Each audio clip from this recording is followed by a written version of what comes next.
What's up, and welcome to another episode of Action Figure Prop Shop. In this episode, I'm going to show you how to make men-on-card action figures for your action figures.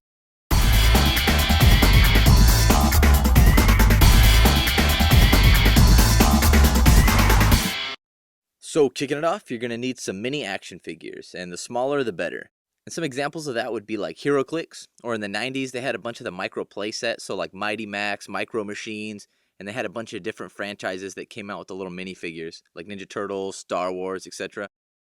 And next up, you're going to need some miniature plastic blister packaging. And this is probably the hardest part of the process, because I haven't found anything cheap that I can buy in bulk that works as a perfect size. So most of the stuff I have here is accumulated from action figure packaging. I think most of it came from the Bob and Doug McKenzie Strange Brew set. So I scoured a couple dollar stores, and this was the closest thing I could find that's going to work. So things you want to be on the lookout for that might work would be like gum that comes in the punch-out blister pack, cough drops or medication that come in the punch-out blister pack, or anything that's going to be packaged that's cheap and small, like a pencil sharpener or a girl's eyeliner sharpener.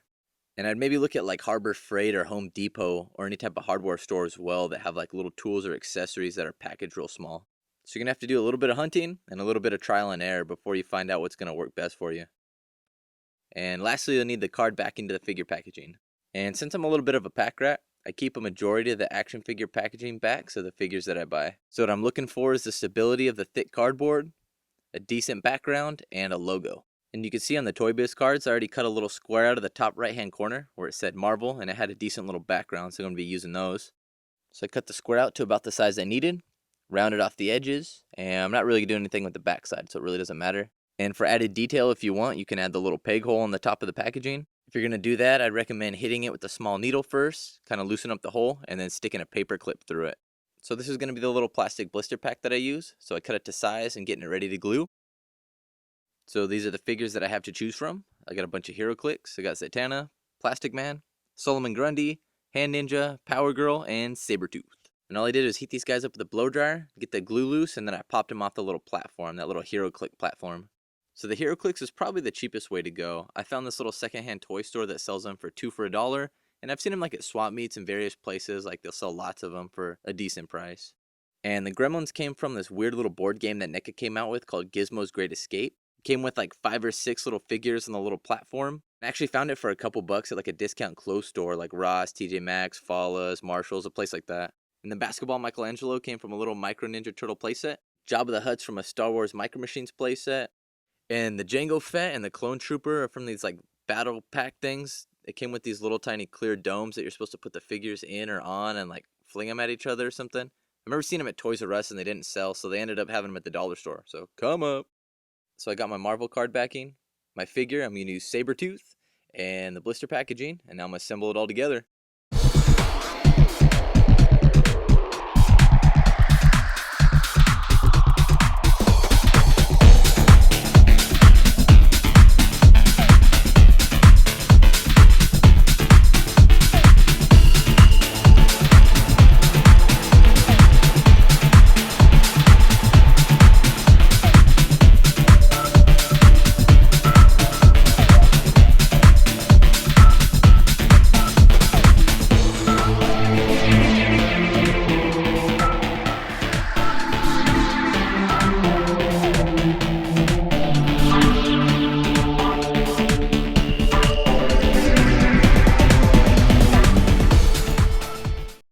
And your finished product should look pretty badass. So the ones I was able to make, I made a Sabretooth, a Blob, Banded Gremlin, Stripe, a Star Wars 2-pack, including a Sand Trooper and a Snow Trooper, and a basketball Leonardo Ninja Turtle.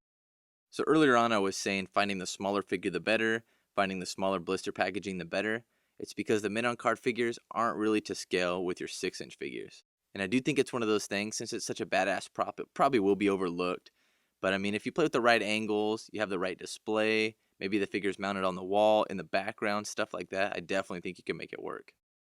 And I do have a couple shout outs that are due. First off, I have to give a shout out to Al Figures. It was like a while back, he had a display set up, and on the wall there was like a little men-on-card figure pinned on display. And ever since I seen that, I was like, oh man, that's something I could totally make. Jotted that down in my notebook as something I want to build, and then over time, scavenging up supplies and whatnot. And then to be honest, I kind of just forgot about it.